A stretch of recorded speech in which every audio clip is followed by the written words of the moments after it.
전능하신 하나님 말씀 낭송. 적그리스도를 폭로하다.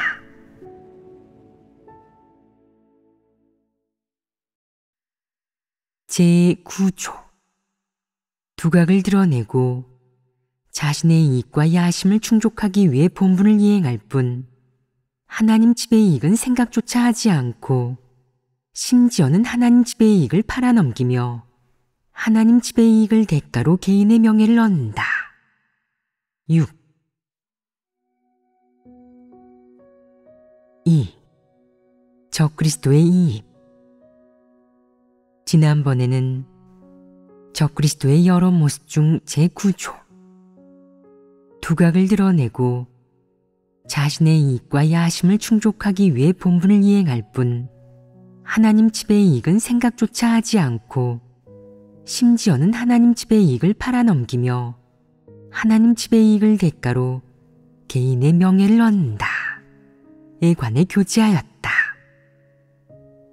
그리고 적그리스도의 이익을 또 몇 가지로 나누었는데 첫 번째는 자신의 안위였고 두 번째는 자신의 명예와 지위였으며 세 번째는 혜택이었다. 혜택에는 몇 개 조항이 있느냐?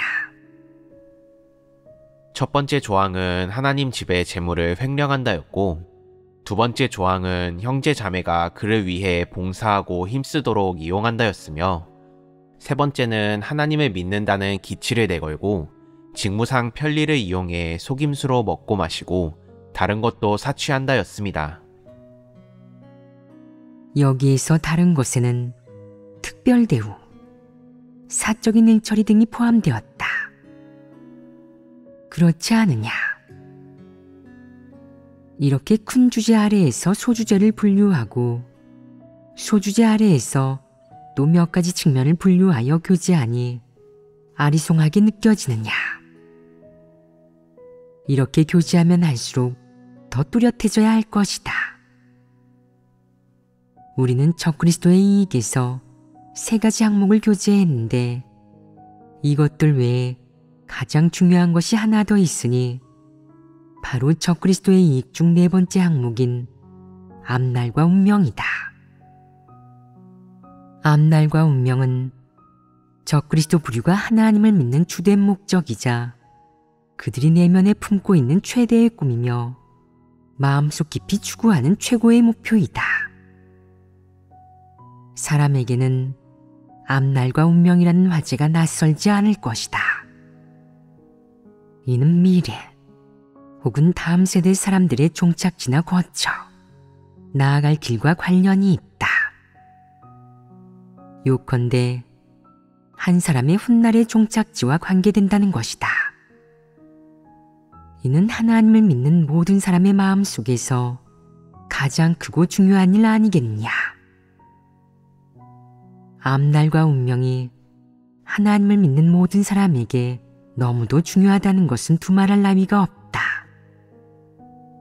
적그리스도 입장에서 보자면 그들의 이익 중 가장 핵심적인 부분이 바로 앞날과 운명, 그러니까 종착지일 것이다.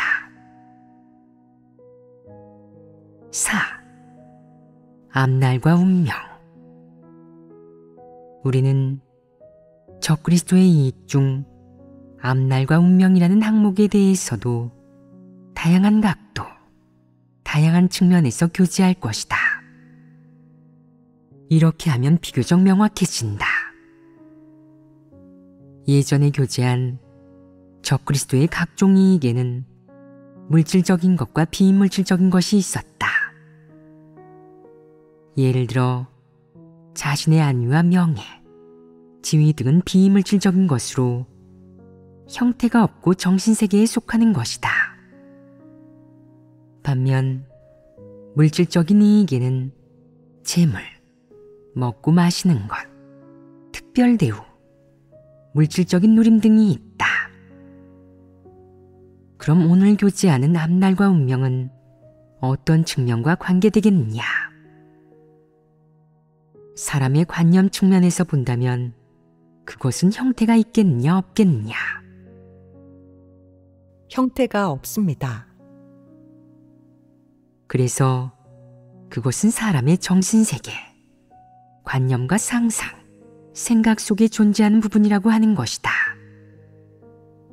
이러한 것들은 사람이 간절히 바라고 위탁하는 것이며 또한 사람이 평생의 정력을 바쳐 추구하는 것이다. 이것들은 볼 수도 만질 수도 없지만 사람의 마음 속에서 중요한 자리를 차지하고 있으며 사람의 모든 삶을 주도하고 사람의 사상과 행위, 속셈, 추구 방향을 좌우한다. 그래서 앞날과 운명은 모든 사람에게 너무도 중요하다. 그런데 그것이 중요하기는 해도 그것에 대한 적그리스도의 추구는 정상적이고 평범한 사람들의 추구와 그 방식이 확연히 다르다. 대체 어떤 부분이 확연히 다르겠느냐? 그 차이점이 대체 어떤 측면에서 드러나기에 그것이 적그리스도의 추구 방식이고 특징임을 사람들이 분명히 알고 분별할 수 있겠느냐? 이는 토론하고 교제할 만한 내용이 아니겠느냐? 물론 대부분의 사람이 지닌 모습은 진정한 적그리스도나 적그리스도 본질을 지닌 사람들의 모습과 유사점이 매우 많다. 하지만 같은 모습, 같은 성품이어도 그 본질은 같지 않다. 각 측면에서 적그리스도의 이익 중 네 번째 항목인 앞날과 운명에 대해 교제하도록 하자. 앞날과 운명을 과연 어떻게 해부해야 하겠느냐? 어떤 방식과 어떤 사례를 통해 적그리스도의 이익 중 하나인 앞날과 운명이 진리에 합하지 않는 것이고 적그리스도 본질의 표출이라고 해부할 수 있겠느냐? 몇 가지 측면에서 해부해야겠느냐? 이는 자세히 연구해 볼 필요가 있다. 사람들이 더 정확하고 명확하게 적그리스도의 본질을 인식할 수 있도록 그것을 몇 가지 대분류로 나누어 보자. 첫 번째 항목은 적그리스도는 하나님 말씀을 어떻게 대하는가이고, 두 번째 항목은 적그리스도는 어떻게 본문을 대하는가이며, 세 번째 항목은 적그리스도는 책망과 훈계를 어떻게 대하는가이다. 네 번째 항목은 적그리스도는 봉사자를 어떻게 대하는가이고, 다섯 번째 항목은 적그리스도는 교회에서의 자신의 지위를 어떻게 대하는가이다. 어째서 이 다섯 가지겠느냐? 너희가 각각의 항목에 어느 정도 인식을 갖고 있는지, 각각에 상응하는 적그리스도의 모습이나 성품을 찾을 수 있는지 묵상해 보아라. 이 다섯 가지 항목을 기초로 도대체 무엇을 해부해야겠느냐? 이 몇 가지 측면에서 적그리스도의 주된 특징과 성품은 무엇이고, 정상적으로 진리를 추구하는 사람과 폐괴된 보통 사람의 모습은 또 어떤 것이겠느냐? 적그리스도와 폐괴된 보통 사람 사이에는 어떤 차이가 있겠느냐? 다른 점은 무엇이겠느냐? 그들이 각자 선택한 길은 어떻게 다르겠느냐? 그들의 모습은 어떻게 다르겠느냐? 너희는 이 몇 가지를 인식하고 있느냐? 이 다섯 가지 항목을 보면 적그리스도는 주로 하나님 말씀에 담긴 진리에 근거하여 이를 바라보지 않고 늘 자신의 관념과 상상으로 어떤 일의 표면적인 현상이나 자신이 처한 환경에 대해 하나님의 뜻을 추측하며 자신에게 과연 앞날과 운명이 있을지 가늠합니다. 예를 들어 본분을 대하는 측면을 본다면 그는 사람들 앞에서 두각을 드러낼 수 있고 욕망과 허영, 체면을 만족시킬 수 있다면 자기가 하나님 집에서 쓸모있는 사람이라고 느끼며 앞날과 운명이 있는 것 같다고 생각합니다.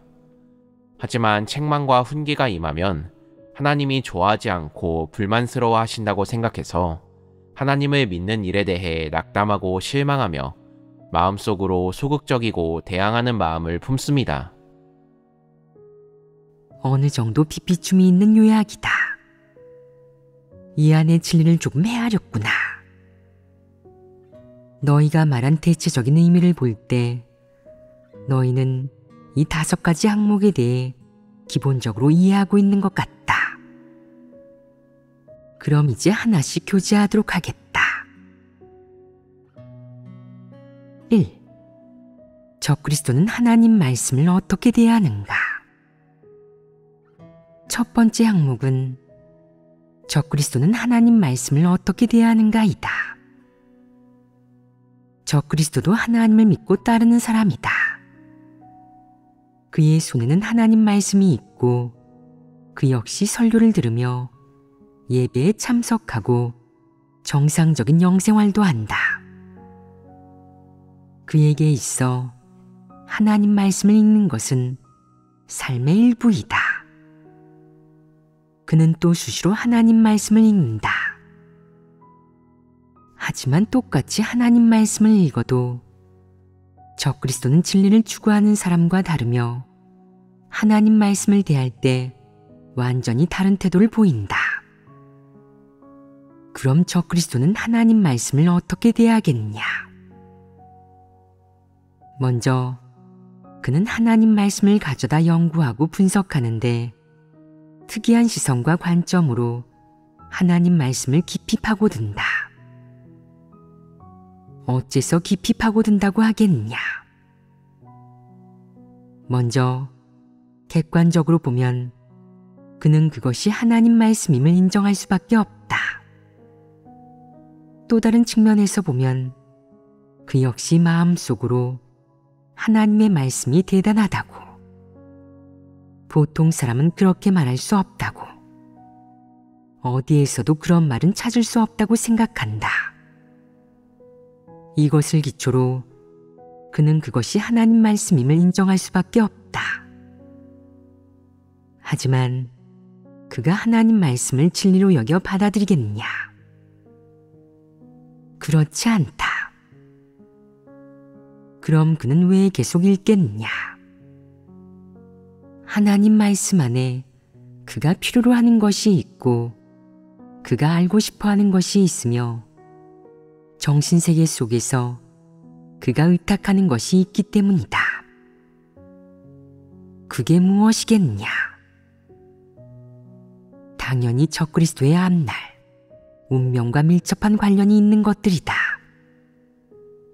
그는 하나님 말씀을 깊이 파고들 때 끊임없이 하나님 말씀에서 종착지, 결말, 인류가 앞으로 가게 될 길 등과 관련된 말씀을 찾는다.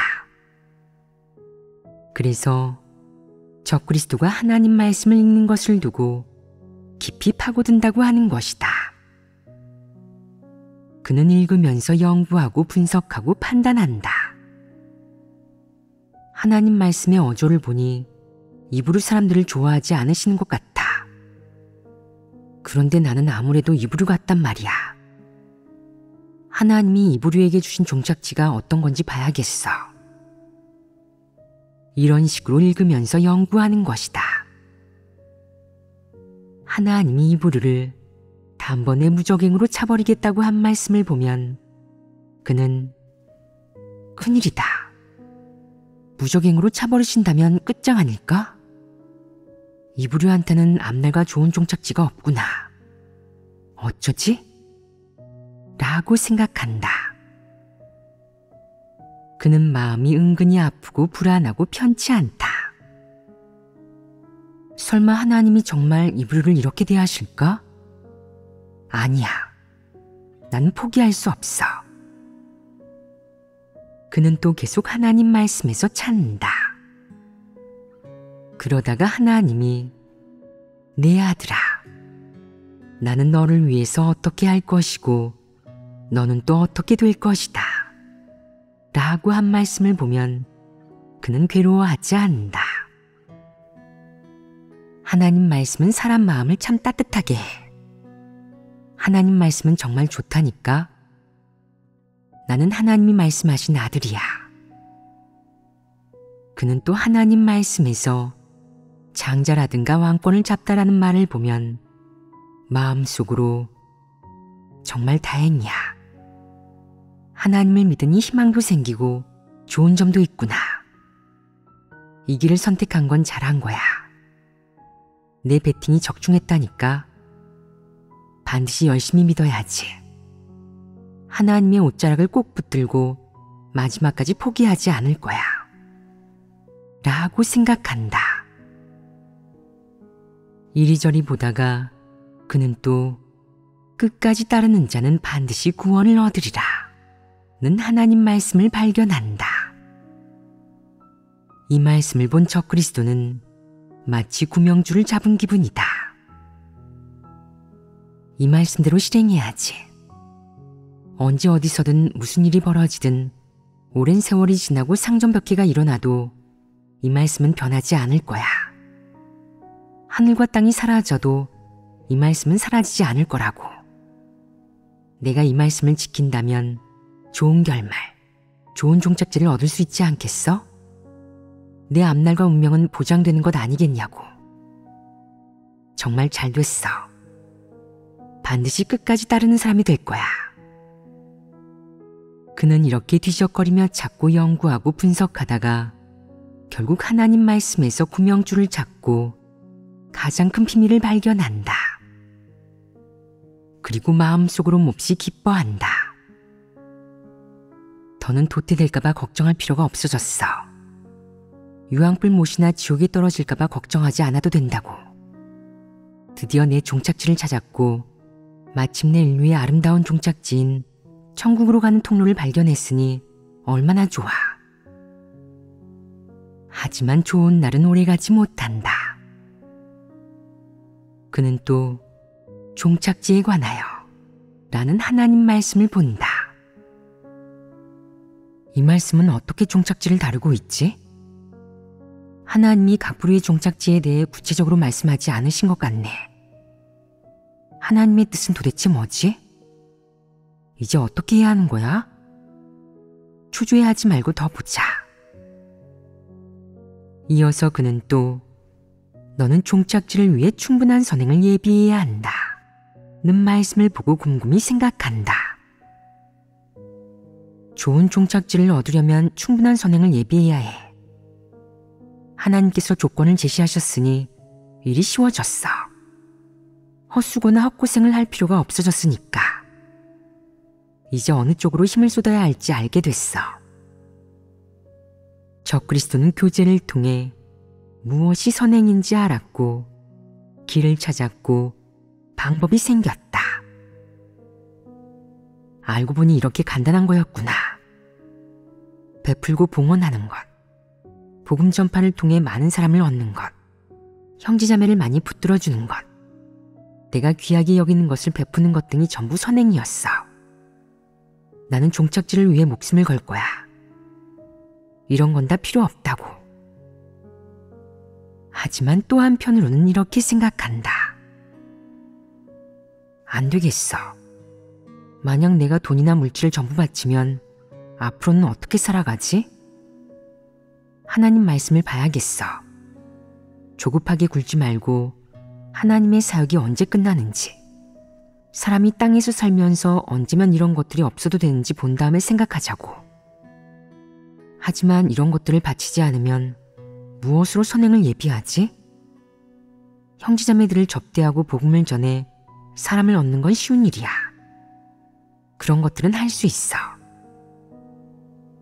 그는 선행을 예비하는 동시에 마음속으로 끊임없이 자기가 예비한 선행이 얼마나 되는지, 자기에게 좋은 종착지가 생길 가능성이 얼마나 되는지 계산한다. 나는 이렇게 많은 선행을 예비했는데 하나님은 왜 아무 말씀이 없으실까? 하나님의 사역이 아직 끝나지 않았는데 어쩌지? 안 되겠어. 앞날과 운명에 대해서 또 어떤 말씀이 있는지, 어떤 구체적인 설명이 있는지 봐야겠어. 그는 하나님 말씀에서 이리저리 찾아본다. 그러다가 자신의 앞날과 운명에 유익이 되는 말씀을 찾으면 기뻐하고 자기 앞날과 운명에 저촉되는 말씀을 보면 괴로워한다. 이렇게 하나님 말씀을 읽는 여러 해 동안 그는 끊임없이 하나님 말씀으로 인해 소극적이고 연약해지기도 하고 또 끊임없이 하나님 말씀으로 인해 적극적이고 기뻐하고 놀라기도 한다. 하지만 어떤 내적 상태, 어떤 감정을 갖게 되든 그는 종착지나 앞날과 운명 속에서 빠져나오지 못한 채 계속 하나님 말씀에서 각 부류 사람의 결말에 대한 규정과 설명을 찾는다. 요컨대 하나님 말씀에 드릴 수 있는 노력을 모두 드리는 것이다. 하나님 말씀을 아무리 읽어도 그는 하나님 말씀에 진리와 길, 생명이 있다는 사실을 모른다. 그는 오직 하나님의 말씀에서 자신의 종착지, 인류의 종착지를 찾을 수 있고 지옥에 떨어져 종착지를 잃는 상황을 피하는 길을 찾을 수 있다는 것만 알 뿐이다. 그러니 그렇게 오랜 세월 하나님 말씀을 읽은 후에 무엇을 얻겠느냐? 그는 옳은 도리나 옳은 영적 이론을 많이 늘어놓을 수는 있겠지만 자신이 하나님을 대적하고 거역하며 진리를 실행하지 않고 전혀 진리를 사랑하지도 않는 이런 본질에 대해서는 아예 대조해보지 못한다. 적그리스도는 늘 하나님 말씀에서 비밀에 대한 해석을 연구하고 찾으며 또 늘 하나님 말씀에서 참신한 단어와 사물, 설명을 찾는다. 심지어는 무화과란 무엇인지, 14만 4천의 남자아이의 의미가 무엇인지, 이긴 자의 의미가 무엇인지 등 그 어떤 영적 인물, 그 어떤 사람도 알지 못하는 비밀, 또 계시록에서 사람들이 오랜 세월 연구했음에도 이해하지 못한 말이나 단어를 찾기도 한다. 그는 이런 일에 무척 공을 들이며 이런 말씀에 사람의 종착지와 관련된 말이 없는지, 사람의 종착지에 대한 명확한 해석이 없는지 끊임없이 찾고 연구한다. 하지만 어떻게 찾든 결국에는 헛수고일 뿐이다. 그래서 적그리스도는 하나님 말씀을 읽으며 하나님을 따르고 교회에서 대세를 따르는 동시에 마음속 깊이 계속 불안해서 어쩔 줄 몰라 하며 자주 묻곤 한다. 내가 복을 받을 수 있을까? 내 앞날과 운명은 과연 어떤 것일까? 나중에 하나님 나라에 내 분깃이 있을까? 내 종착지가 임했을 때 나는 두 눈을 들어 파란 하늘을 바라보게 될까? 아니면 내 손바닥조차 보이지 않는 세상에 있게 될까? 내 종착지는 대체 무엇일까? 그는 마음속으로 줄곧 이렇게 자문하는 한편 조용히 하나님에게 질문을 던진다. 제가 천국에 들어갈 자격이 있을까요? 지옥에 가지 않으면 안 될까요? 제 이런 추구 방법으로 천국에 갈 수 있을까요? 훗날의 복을 얻을 수 있을까요? 저한테 내세가 있을까요? 하나님의 태도는 대체 무엇입니까? 하나님은 어째서 제가 안심하도록 이 일에서 제게 정확하고 구체적으로 말씀해 주시지 않는 겁니까? 제가 도대체 어떤 결말을 맞이할까요? 이는 적그리스도가 하나님 말씀을 깊이 파고들고 대세를 따르며 마지못해 앞으로 나아가는 동안 마음속 깊이 지니고 있는 생각 아니겠느냐. 한시도 잊지 못하고 죽어도 놓지 못하는 것. 이것이 바로 그들 내면 깊은 곳에 간직한 자신의 앞날과 운명에 대한 태도이다. 적그리스도가 하나님 말씀을 깊이 파고들면서 종착지를 찾고 비밀을 연구하는 것 외에 더더욱 흥미를 갖는 일이 한 가지 있다. 바로 성육신한 하나님이 언제 땅을 떠날지, 언제 그의 직분을 완수할지, 하나님의 대업은 언제 이루어질지, 하나님의 사역은 언제 끝날지, 하나님을 따르는 사람들은 언제 큰 복을 받을지, 언제 하나님의 참모습을 볼 수 있을지 등이다. 하나님이 땅을 떠날 때 그들이 그 광경을 볼 수 있을까 하는 것 또한 그들이 가장 관심을 갖는 부분이다.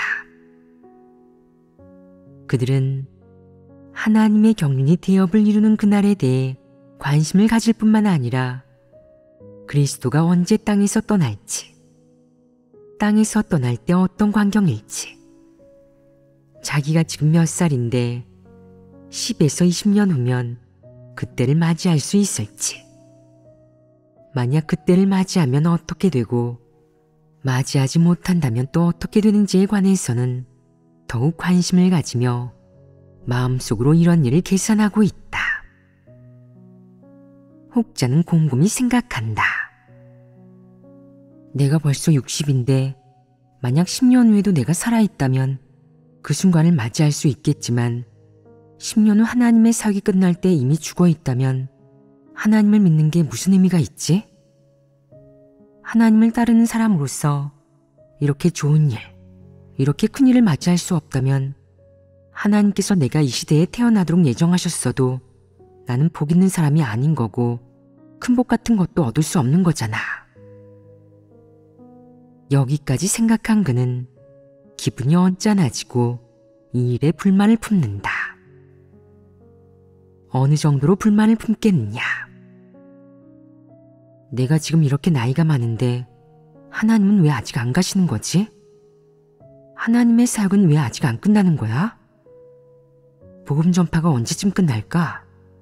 하나님의 사역이 빨리 끝나고 하나님의 대업이 빨리 이루어지고 재난이 빨리 임했으면 좋겠어. 얼른 사탄을 멸하고 악인을 징벌하셨으면 좋겠다고. 이는 무엇을 하는 것이냐? 개인의 뜻을 하나님에게 요구하고 하나님이 그의 뜻대로 행하기를 바라는 것 아니냐? 그의 그런 뜻 안에는 그 개인의 이익이 들어있지 않겠느냐? 개인의 이익이 들어있기에 그는 절박하게 하나님의 대업이 이루어지기를, 재난이 빨리 임하기를, 하나님이 한시바삐 악한 자들에게 벌을 주고 착한 자들에게 상을 주기를, 하나님이 영광을 얻기를 바라는 것이다.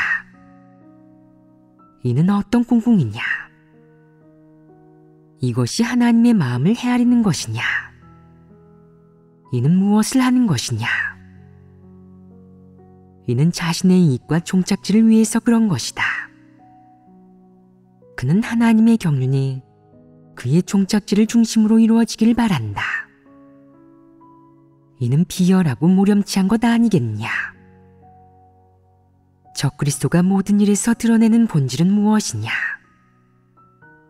그의 이익이 모든 것에 우선하고 지고지상하다는 것이다. 즉, 하나님의 경륜을 비롯한 어떤 일도 그의 이익과 충돌되어서는 안 된다는 것이다. 하나님이 언제 사역을 마칠지, 하나님의 대업이 언제 이루어질지, 하나님이 언제 영광을 얻을지, 언제 이 인류를 멸할지 등은 전부 그의 이익과 종착지를 중심으로 해야 하며 그의 종착지와 연관되어야 한다. 그렇지 않으면 그는 하나님을 부정하고 믿지 않을 것이며 심지어 욕할 것이다.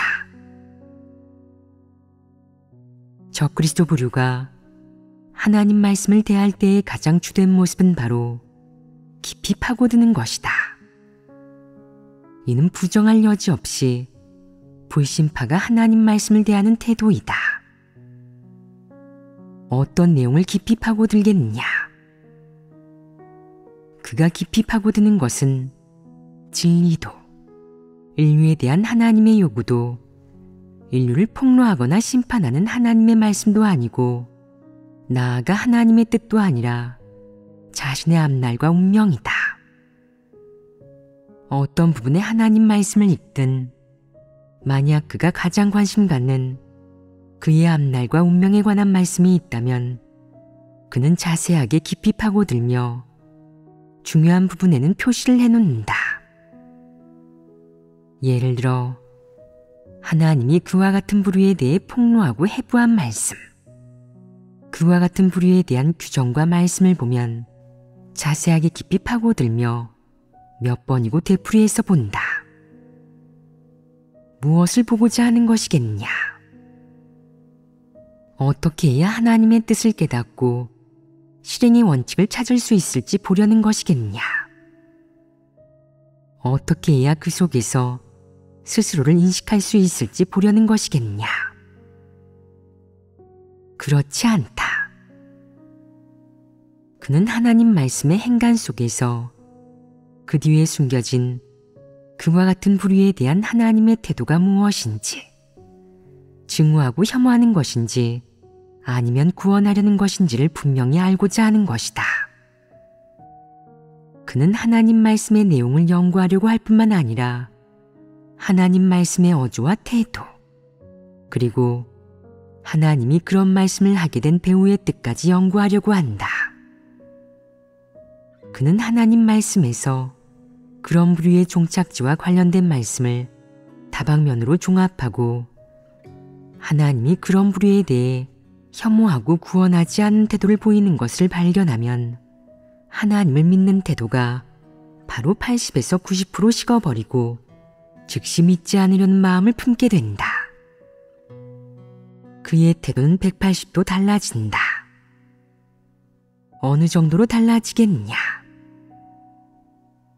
원래 어떤 본분을 이행하려고 계획했지만 이제는 이행하지 않으려 하고, 무엇을 버리려고 했지만 이제는 버리지 않으려 하며, 원래는 가족들에게 복음을 전하려고 했지만 이제는 전하려 하지 않는다.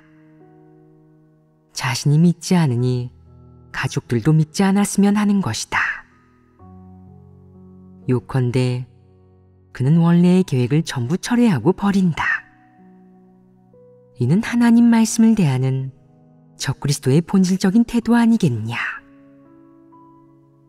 그가 하나님 말씀을 깊이 파고드는 목적은 진리를 추구하거나 진리 실행의 원칙을 찾아 하나님의 뜻을 깨닫고 충성을 다하기 위해서가 아니다.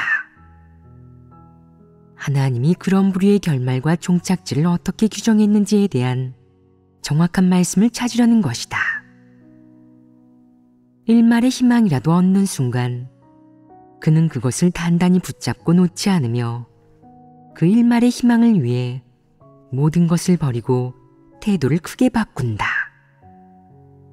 하지만 복받으려는 희망이 전부 물거품이 되고 나면 태도가 또 크게 바뀌어 믿지 않고 배반하게 되며 심지어는 마음속으로 하나님을 욕하기도 한다. 이것이 바로 적그리스도의 모습이다. 물론 적그리스도는 하나님 말씀을 깊이 파고드는 동시에 하나님 말씀을 이용하여 개인의 혜택을 도모한다. 어떤 혜택이겠느냐? 적그리스도는 하나님 말씀을 깊이 파고드는 한편 하나님 말씀에 어떤 규율이 있는지, 하나님이 사람을 책망훈계할 때는 어떤 어조인지, 하나님은 어떤 말씀 방식으로 사람을 폭로하는지, 사람을 어떻게 위로하고 권면하는지, 어떤 방식을 채택하는지, 어떤 지혜가 있는지 등 하나님의 말씀과 사역 방식을 전적으로 배우고 모방한다. 이와 동시에 하나님이 자주 하는 말을 응용하여 사람들과 대화하고 교제한다. 그들은 하나님 말씀을 깊이 파고드는 한편 끊임없이 하나님 말씀 속 각종 진리의 글귀를 갖추고 그것을 자기 것으로 만들며 그 말씀들을 이용해 사역함으로써 자본을 축적한다. 여기에서 자본이란 무엇을 가리키겠느냐?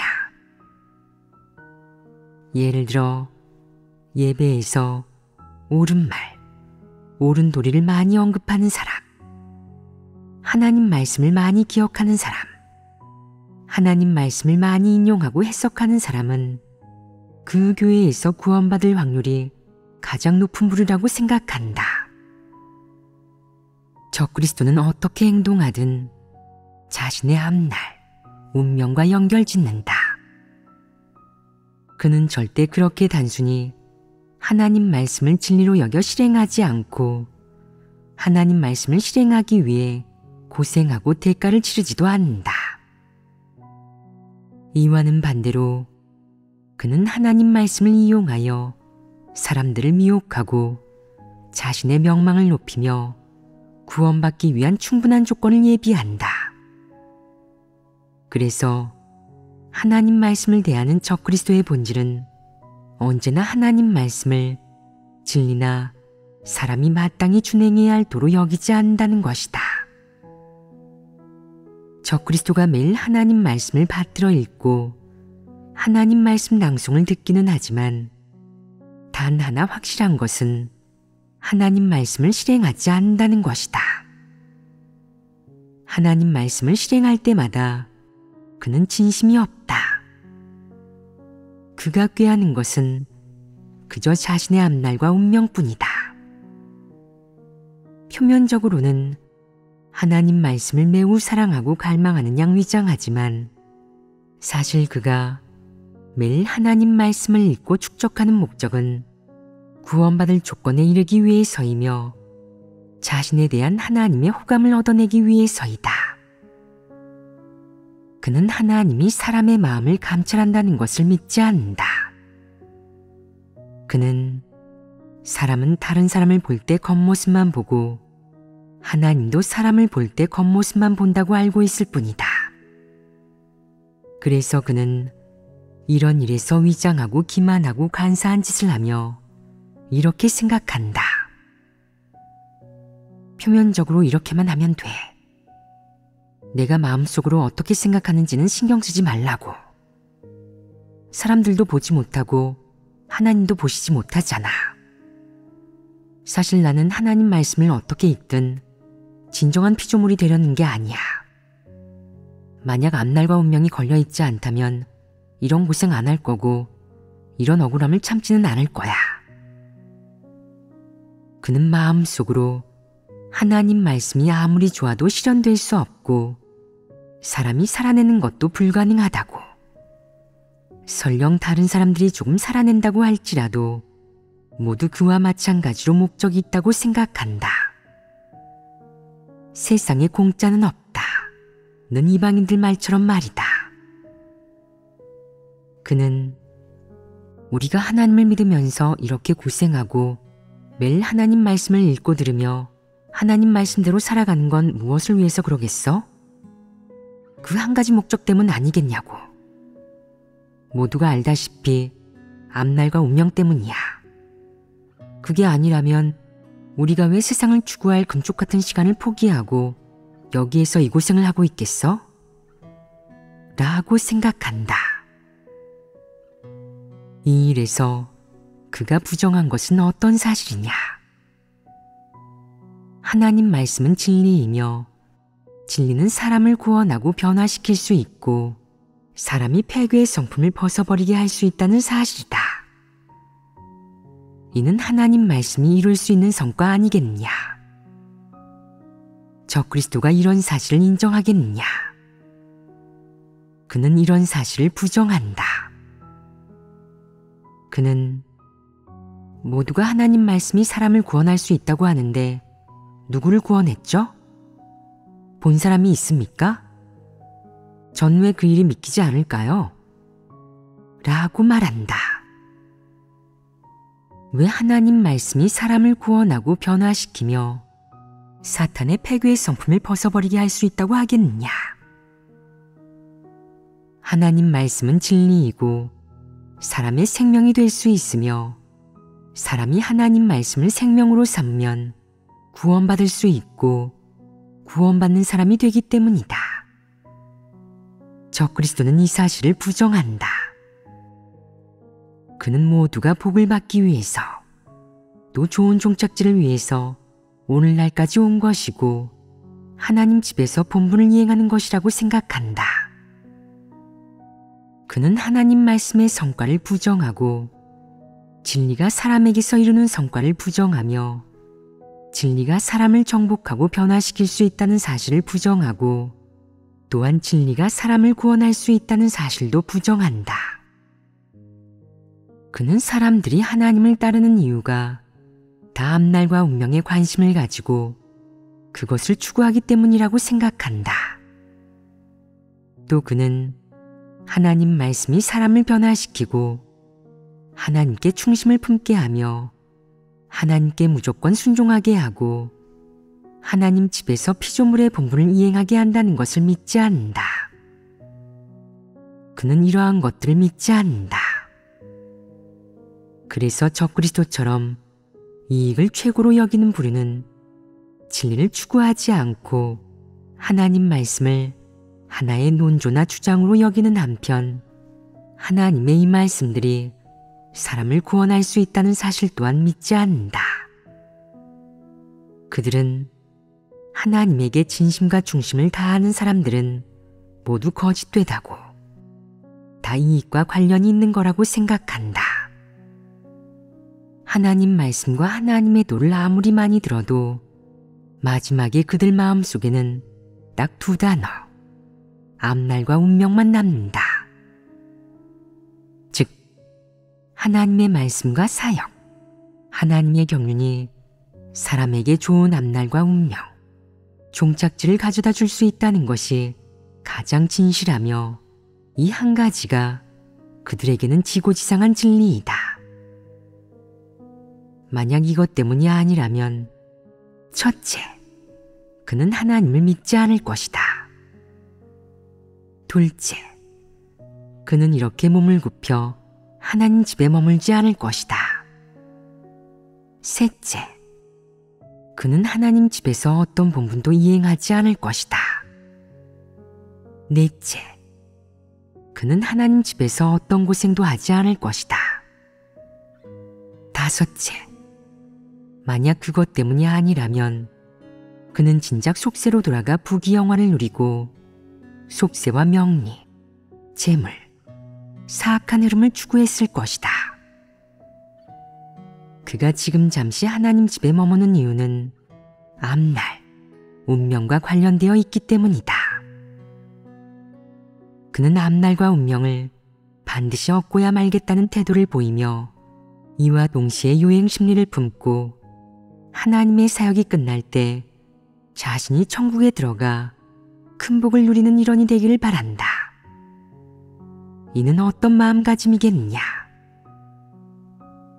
하나님에게 이익을 요구해 목적을 달성하기를 원하지만 순종하는 것은 싫어하고 심지어는 하나님의 모든 말씀과 모든 주제를 믿지 않는 것이다.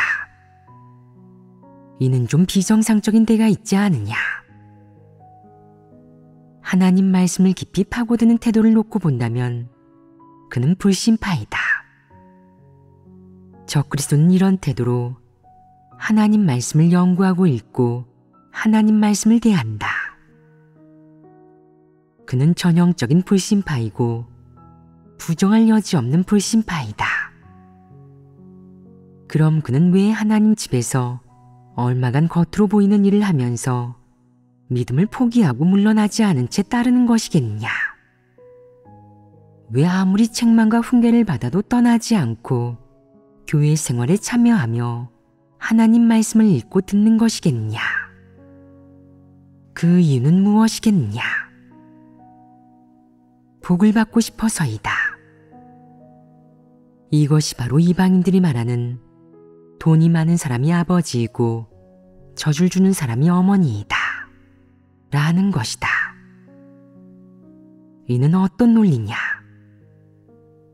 이 논리 안에는 사탄의 처세 철학이 가득하지 않으냐?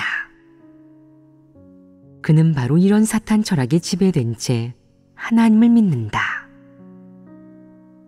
저는 당신이 어떤 경천 동지할 사역을 하시든 신경 쓰지 않습니다. 또 당신이 어떤 성품과 어떤 본질을 갖고 계신지도 상관이 없지요.